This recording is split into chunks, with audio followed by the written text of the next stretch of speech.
Hello, surtout n'oubliez pas de vous abonner à la chaîne Le Podcast Mindset en cliquant sur le bouton ci-dessous. Ceci nous permettra d'agrandir la communauté, mais aussi d'avoir des invités encore plus inspirants qui partageront leur parcours avec nous. Alors surtout, abonnez-vous, que vous écoutez le podcast sur YouTube, Apple Podcasts ou Spotify. J'avais vu ça sur ta page Insta.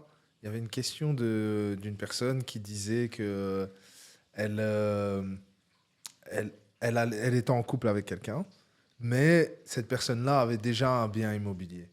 Et du coup, bah bon, pour l'audience, les auditeurs qui ne te suivent pas encore et qui vont te Mhm. suivre bientôt, mais du coup, que faire dans cette situation-là? Comment faire? Parce que si cette personne-là emménage chez la personne qui a déjà le bien, est-ce qu'elle doit payer le loyer avec lui? Est-ce qu'elle doit juste payer les charges? Et ça arrive souvent, hein, donc. Alors, déjà, faut juste clarifier un concept que les gens ont du mal à saisir, mais un remboursement d'emprunt immobilier, ce n'est pas l'équivalent d'un loyer. On est d'accord? Ouais. Donc, pour les personnes qui écoutent, quand on rembourse un emprunt immobilier, il y a une partie qui sont des intérêts qui, effectivement, sont une dépense, et une partie qui est du capital. Donc, est-ce qu'il y a quelqu'un qui trouverait normal de dire à son partenaire de vie, tu vas virer, par exemple, 200 euros ou 300 euros tous les mois sur mon livret A, sur mon compte épargne? Tout le monde trouverait ça bizarre. Tout le monde dirait, mais tu fais quoi là? Pourquoi faire? Pourquoi tu mets de l'épargne sur le compte de ton mec ou de ta copine? Tout le monde trouverait ça bizarre. Mais par contre, il y a plein de gens qui trouvent ça normal que quelqu'un paye, donne de l'argent en fait, pour rembourser un crédit immobilier. Donc, et moi, mon souci, c'est que finalement, tu vas à la banque, tu vas prendre ton crédit pour un bien qui t'appartient, donc jusque-là, tout va bien. Et chaque mois, tu t'enrichis automatiquement, puisque chaque mois, il y a une partie qui va vers le remboursement du capital emprunté. Que tu sois tout seul, ce montant, ce patrimoine se constitue. Que tu sois à deux, avec une personne qui vit chez toi qui ne te donne rien, ce patrimoine se constitue toujours. Donc en fait, le fait que la personne soit chez toi, ça ne te retire rien. OK? On ne parle pas des charges, on ne parle Oui, pas oui, de on l'eau, parle. l'électricité, tout ça. Je parle juste sur la partie Remboursement. remboursement du crédit immobilier. Ça ne t'appauvrit pas que la personne soit chez toi, en fait. Mais le problème, c'est que les gens, je ne sais pas pourquoi, ça les pique de se dire qu'il y a quelqu'un qui n'a pas cette charge. Mais qu'est-ce que ça... En fait, ça t'enlève rien. Ça ne t'enlève rien. Pour moi, ça, comme tu dis, je comprends pas trop. Pour moi, c'est logique, en fait. Oui, mais il y a des personnes qui vont dire, ouais, mais si la personne, elle était dehors, elle allait payer un loyer. Oui, elle allait s'appauvrir. Et donc, tu te dis que bah, finalement, tu es dans une relation romantique avec quelqu'un Pour la et tu souhaites qu'elle continue à s'appauvrir. Et en fait, moi, c'est là où j'ai du mal avec ce principe-là.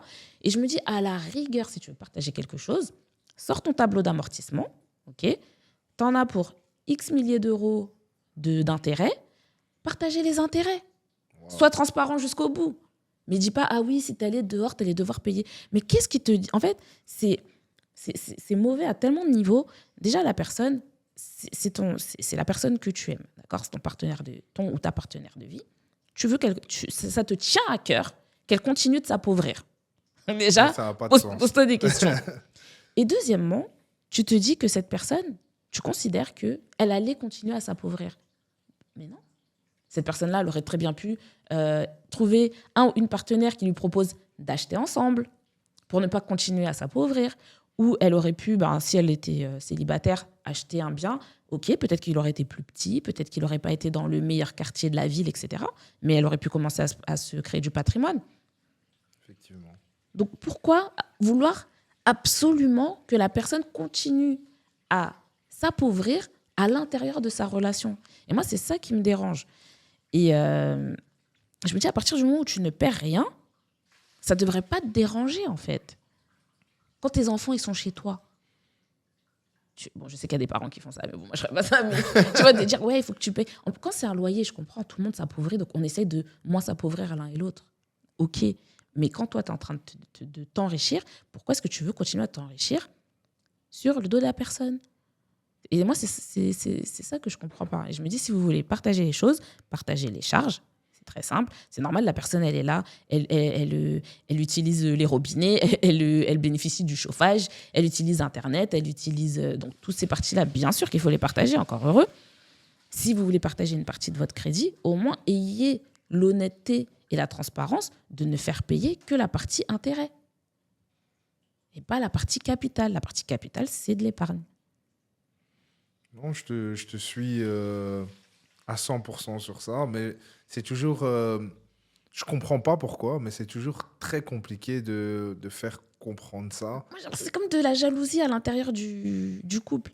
Ah ouais, mais toi, le midi, tu manges gratuitement dans ton entreprise, donc tu vas payer plus de courses. Mais gars, ça t'enlève rien, en fait.